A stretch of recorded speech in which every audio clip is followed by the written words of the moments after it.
Good afternoon, folks. Welcome back to the Dojang. Today, we're working on a really simple self-defense submission, one that you might find yourself in when someone goes to tackle you. Today, we're going to work on it as a sort of aggressive action where we're trying to submit the other person, but it's definitely very useful when you're going to the ground and you need something to pull out of your bag of tricks to put that person into a submission.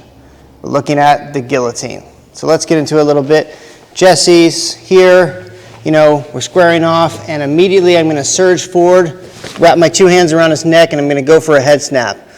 As soon as I reach around his neck, he's going to go a little rigid. He feels what's going to happen. So for me to get his head down, I got to use my entire momentum of my body, kicking my butt back and throwing his head forward here.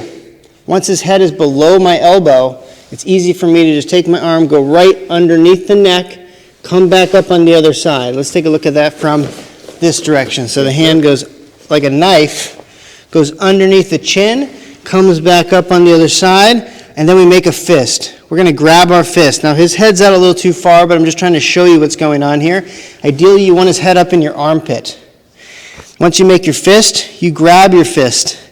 You're going to pull up on your hand, but also you're going to bring your back leg up so your feet are square and you're underneath him. And you're going to use your hip to hip up and seal the deal.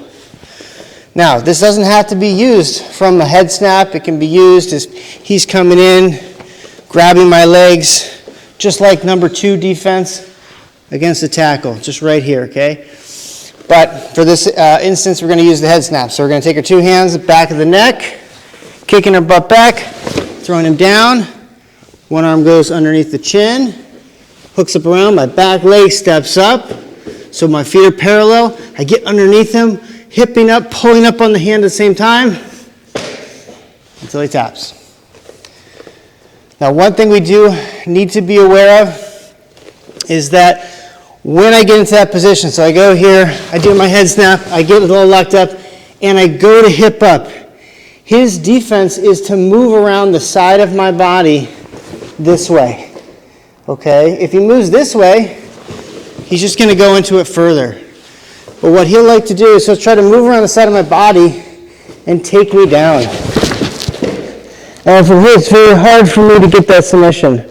So when I start feeling him coming around the side of my body, one second first. Let's actually switch this way. I take this leg and I lift it up, go to move around the side of my leg, and I sit down.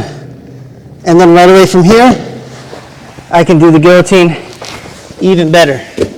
Okay, so that's just something to remember. When you're going for that guillotine, be aware that he's going to try to move around the side. When he does, stick your leg out and sit back so he doesn't get all the way around and escape that submission. All right, anyway, that's our standing guillotine choke, using that head snap to initiate. But like I said, there's a lot of different ways we can get into that position. But you ever find yourself with someone's head on the side of your body, right away going for that guillotine choke, because it's a very powerful choke. It doesn't have to be perfect to get a submission. It's just really a nasty, super powerful choke, especially when you use your hips. If you guys are sitting there trying to wrench with your arms, you might find yourself, I don't see why this is so powerful. But as soon as you start initiating those hips, you can basically hang somebody from their own body weight. All right, that's all we got today. Chariat, Kinye, Sugasmida.